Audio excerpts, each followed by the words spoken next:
This Day in Sports History. This episode is brought to you by the Sterling Soap Company. Sterling Soap is 100% natural and with a variety of bath soaps, shave soaps, beard balm, lotions, cologne, and many more personal care products in a large variety of scents, you're sure to find something that's perfect for you or that special someone in your life. Check them out at sterlingsoap.com. And welcome back to This Day in Sports History, a member of the Sports History Network. You can find more podcasts and a whole lot more info at sportshistorynetwork.com.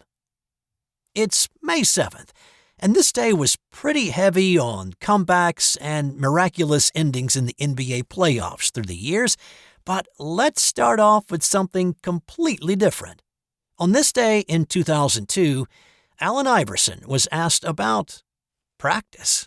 I'm supposed to be the franchise player, and we're in here talking about practice. I mean, listen, we're talking about practice. Not a game. We're talking about practice. You know, while we should be remembering Allen Iverson for his 14-year NBA career when he was an All-Star in 11 of those seasons, or maybe the 4 years that he led the NBA in scoring, or maybe it's that one instance where he crossed up MJ in their first head-to-head meeting, or carrying the 76ers to the finals in 2001. Instead, this is what a lot of us remember about the original AI, right? It lasted about 2 minutes, this rant, and he managed to say the word practice 22 times in that span. And while it is funny to listen to, and we all have an opinion about Iverson's take on practice, there was a lot more going on with this than just Iverson talking about missing a practice or two. So to understand this a little bit better, you got to set the scene. The Sixers season was done. The 01-02 season had been disappointing to say the least. Coming off a year when they'd made the finals, the Sixers won just 43 games in the 01-02 season. They finished fourth in the Atlantic, and they'd just been bounced in the first round of the playoffs by the Celtics. Larry Brown had just closed out his fifth season as head coach in Philly, and he had been frustrated with his star player throughout the year. Brown scheduled a meeting with Iverson earlier on this day that AI was late for, and that led to a shouting match between the two outside of the building that ended up with Brown assuring Iverson that he wasn't going to trade him. Iverson loved Philly, and he wanted to stay there. He wanted to be a 76er. Trade rumors had been constantly swirling, and Allen wanted to hear that he was going to be in Philly for another season. A press conference was set up for the late afternoon for Iverson to address the media for what he understood to be about him staying in Philly the next season, and he and Brown were going to go after a championship together. There were several hours between the altercation between Brown and Iverson at the Sixers facility and the press conference, and what AI did during those hours is a point of contention. But many believe it led to what happened during the presser. Brown questioned Iverson's commitment to practice on a few occasions that season, and when the question came up, Allen, can you address what coaches concerned about your practicing habits? We don't get a chance to see you practicing. Can you clear the air about all that? Well, that was the spark to the fire. Anybody tell you that I miss practice, if a coach say I miss practice and y'all hear it, then that's that. I mean, I might have missed one practice this year, but if somebody say he doesn't come to practice, it can be one practice. Out of all the practices this year, that's enough. So he didn't deny he'd missed a practice or two, but really was just wondering, why are we talking about this? Seattle's Gary Payton, who was a friend of Iverson's, took a little credit, or maybe blame is the better term here, for putting the idea in Allen's head about skipping a practice or two, telling him once that his coach, Paul Westphal, let him skip a couple of practices to let him rest. Payton said it was one reason why he stayed so healthy through his career, less wear and tear on his body. But as the press conference kept going, it began to feel like folks that they were watching a train wreck. Reporters who covered Philadelphia on a daily basis were sure that Iverson had been drinking before sitting down behind the microphone. And not just a few, more like a lot. In his biography of Iverson, Not a Game, Kent Babb quoted 76ers beat writer John Smallwood saying, He was lit. If he had been sober, he would have been able to get himself out of that. He never would have gone down that path. Maybe you had to have been around him all the time to know the difference, but we all knew. Iverson denied that he'd been drinking beforehand, but there was also something else going on. Iverson's best friend, Rahsaan Langford, had been brutally murdered in October 2001, and he was still struggling with that, playing the entire year under a heavy and dark cloud. He talked about that during this same press conference, but it's not anything that anybody really brings up when they talk about his practice rant on this day. I'm upset for one reason, man. Because I'm in here. I lost my best friend. I lost him, and I lost this year. Everything's going downhill for me, far as just that, far as my life. And then I'm dealing with this right here. I don't want to deal with this, man. I don't want to go through this shit. I don't want to deal with this. This is where I want to be, man. I love this place. I love my teammates. I don't have no problems with Coach Brown, man, at all. Coach got problems with me, far as lifting, far as I don't know what this thing's about me coming to practice and all that, because I ain't been missing no practice. But he has a problem with me. I don't have no problem with Larry Brown, man. I don't have no problem with this organization at all. I just don't want to go through this, man. Just for 1 minute, stick your foot in my shoes and try to deal with what I go through in my life. My best friend, dead. Dead. And we lost. And this is what I got to go through for the rest of the summer until the season start over again. This is what I got to go through. This is my life in a nutshell.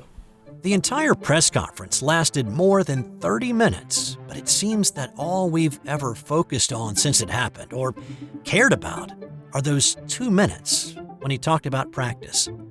The Sixers improved their record by 5 games the following season. They finished 4th in the East, and they lost in the second round of the playoffs to the Detroit Pistons. Iverson stayed in Philly until the middle of the 2007 season, when he was traded to Denver. On this day in 1989, Michael Jordan hit the shot. It was Game 5 of the first-round best-of-5 series between the Chicago Bulls and the Cleveland Cavaliers. The decisive game was in Cleveland, and the Bulls were stinging from the Cavs' come-from-behind win in Game 4 to even the series. Now, what made that loss a little more painful is that Jordan had missed a late free throw that would have iced the game in regulation. Instead, the game went to overtime, and Cleveland pulled out a 108-105 win. Now listen, Jordan had been fantastic since coming into the league, but the one thing he had not been able to do yet was propel the Bulls past the first round. And with his free throw miss in Game 4, there were even some tossing around the word choke. At this point, he had not hit the big shot like he did in the '82 NCAA title game. But that was about to change. It was a tight game throughout, with Cleveland taking a 6-point lead into the fourth. The Bulls took their first lead in the second half with Jordan's right-handed runner with under 7 minutes to play. The teams traded leads down the stretch, and then down 1 in the waning seconds, Jordan blew by Craig Ehlo, pulled up from 10, and hit a jumper to put the Bulls up 1 with 6 seconds to play. Out of a timeout, Ehlo inbounded to Larry Nance, got the ball back, and drove to the bucket to hit a driving layup with 3 seconds left. It was Ehlo's 23rd and 24th points of the game, and he was now in a position to be the hero, hitting the winning shot. The Bulls called timeout and got the ball at midcourt out of the TO, and here with the call from that game's final seconds is Bulls play-by-play announcer Jim Durham. The inbounds pass comes into Jordan. Here's Michael at the foul line. A shot on Ehlo. Good! The Bulls win! They win! Set the Cleveland Cavaliers. Michael Jordan hits it at the foul line. 1 to 100. 20,273 in stunned silence here in the Coliseum.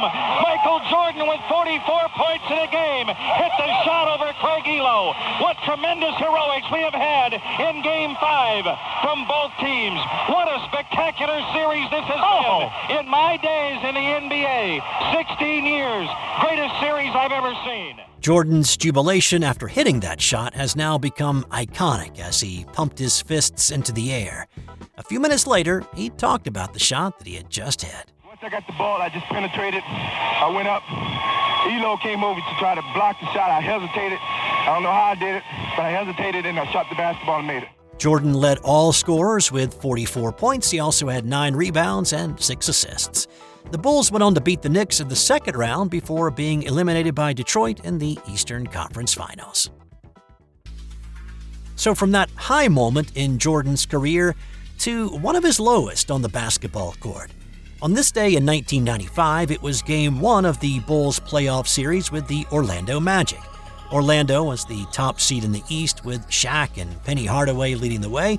With 20 seconds left, the Bulls had the ball and a 1-point lead. Now keep in mind, this is the season that Jordan had returned to the league after playing minor league baseball, and he was wearing the number 45. He had not had a good game by his standards, hitting just 8 of his 22 shots from the floor. The inbound came to Jordan with Nick Anderson guarding him. Jordan spinning his way against Anderson. Here comes Hardaway. The Magic Million. 6 and 2/10 seconds to go. Michael Jordan having a very difficult time. No worries, right? Same situation as in '89. Out of the timeout, get the ball to MJ, let him hit the game winner from the top of the key. Indeed, Jordan got the inbound, went to the top of the key, and yeah. Tony Kukoc will throw in. Jordan played by Royal. Jordan from Pippen. And a lovely Orlando ball. Michael had the shot, but decided to pass off. And that is something we've rarely seen. 1 and 5/10 seconds to go, and the foul is given. Game over. Magic won 94-91. It was an MJ that nobody had seen. Passing up the game winner? It was shocking. After the game, Orlando's Nick Anderson said, 45 ain't 23, meaning the Jordan on the court was not what he used to be. Jordan got wind of that, and this was the last game he ever wore the number 45.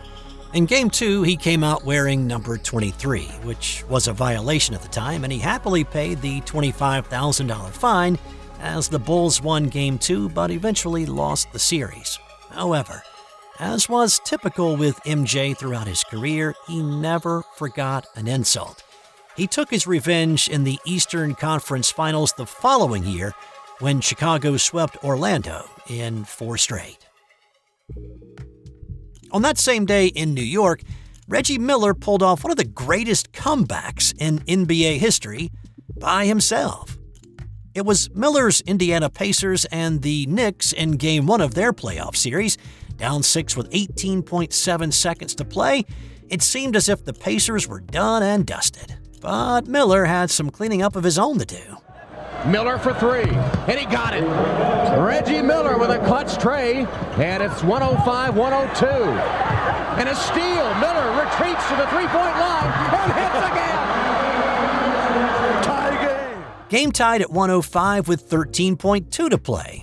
After an ill-advised foul sent John Starks to the line for a pair of free throws, the Knicks had a chance to regroup and win it.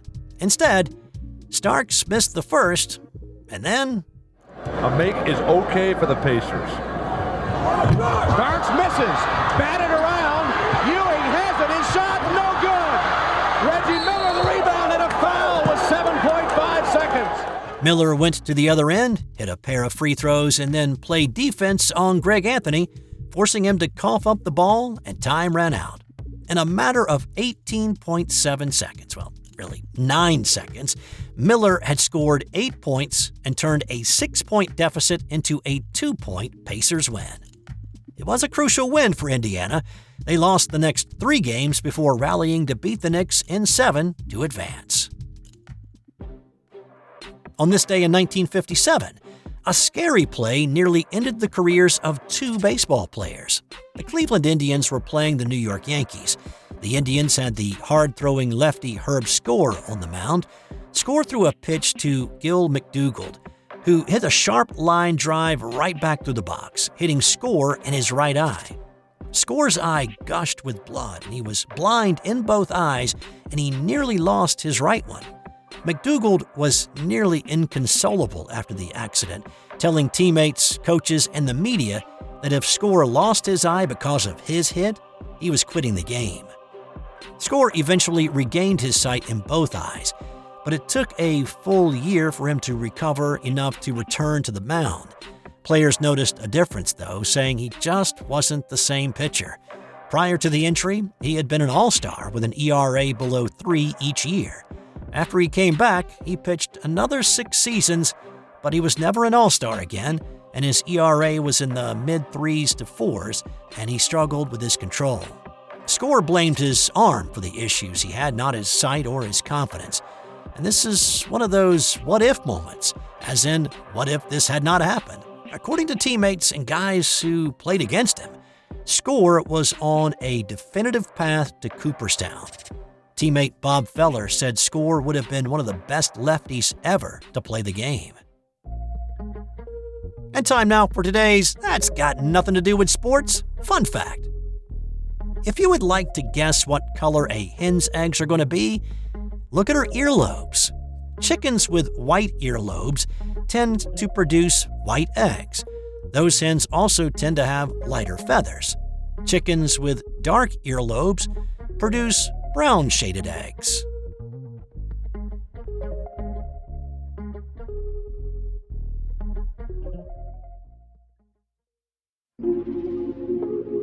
This has been an original Thrive Suite production. The heel gets the heat. The babyface gets the cheers. But the jobber gets, well, the job done. And speaking of jobbers, Barry Horowitz wasn't there to win titles. He was there to build them. By selling every move, every storyline, and every new star that stepped into the ring. He was the secret sauce. And now, he's the headline in his new book titled Wrestling is My Gimmick, My Life on the Wrong Side of the 3 Count. This memoir is a deep dive into wrestling's most underrated position and the man who made it an art form. Whether you're a fan of wrestling, a fan of sports history, or just love a great story, this book is for you. Again, that's Wrestling is My Gimmick by Barry Horowitz. Grab your copy today before the count strikes 3.